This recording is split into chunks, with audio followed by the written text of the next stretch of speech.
What's up, Dragon Brood? Today we're going to be doing something very simple, since we only have a small window of time before y'all are probably downloading the new Adventures in Forgotten Realms set for Arena, and wanted to make sure you at least had a deck or two to kind of help you through to that.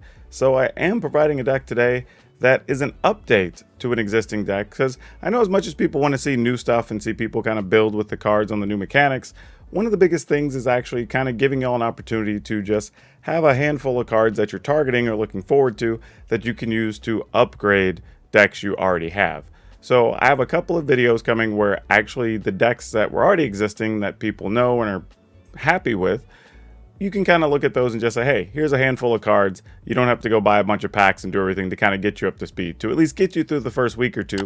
Well, maybe you collect some more gold to open some more packs of the set and build something else. So to that end, let's go take a look at the Magda Gruul deck.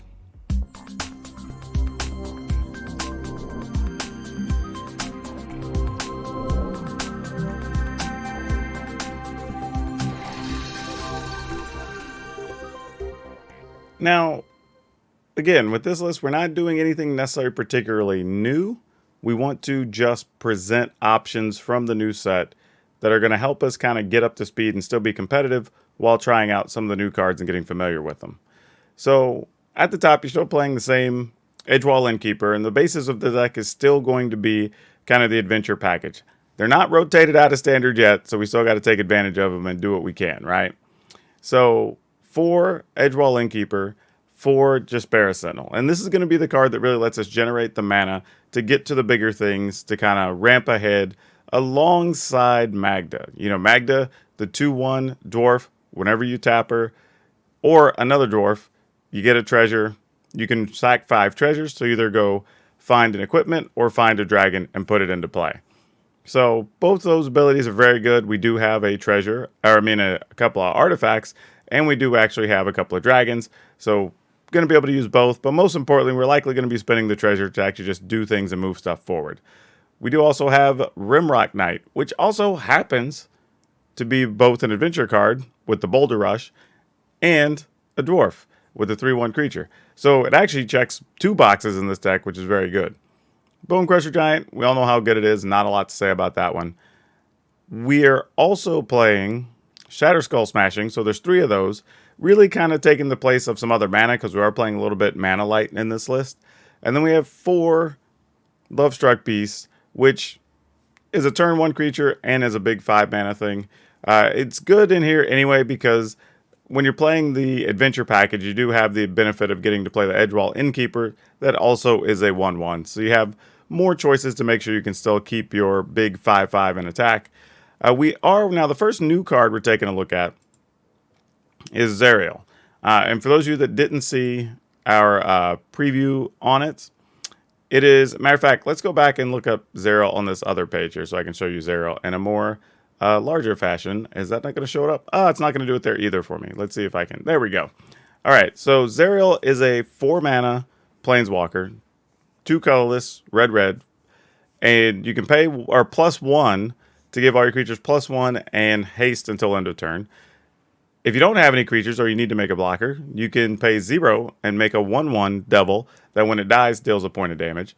So that's fine. And then whenever you -6 on Zerial, you actually basically get to untap a creature and get an additional attack step. You can do that every turn. So awesome stuff, right? The biggest thing on this is being able to add haste to a couple of extra creatures possibly. If nothing else, then you're like, cool, I'll just make some 1/1s and then I can either block, or if they die, I get to deal some extra damage. So nothing wrong with that in this list. Not going to go heavy on it. We're just going to kind of experiment with one side because we do think it has some uses. If it turns out to be good, then we'll go ahead and add more to the list. Going back to the list though here, we do have 4 Goldspan Dragon, and this is the same from the previous list. Goldspan also does the treasure thing, so it's an opportunity to go get more dragons. But it flies, it has haste, nothing to complain about there. Then we're playing 3 Embercleave because, again, Embercleave's just good, and until it rotates, we're probably still just going to keep playing it. There's not a reason not to.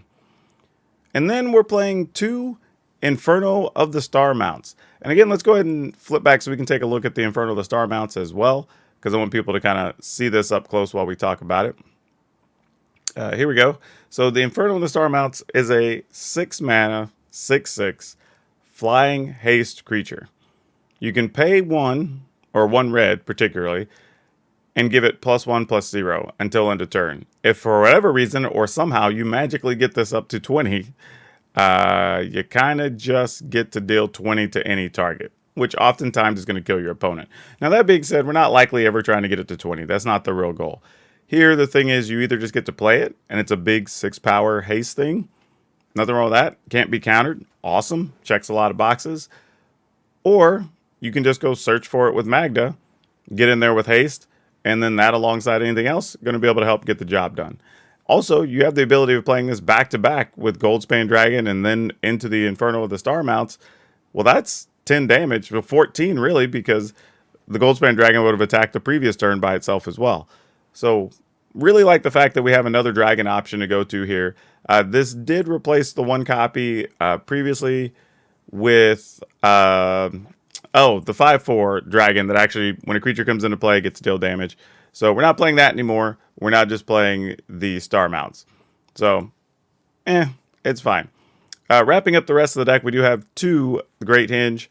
We're playing a full set of the Crag Crown Pathways, a couple of Fable Passage, but more importantly, we're playing 1 Den of the Bugbear, and we're playing 1 of the Lair of the Hydra. So Den of the Bugbear, again, we're going to go bounce over here, just so I can take another look at this.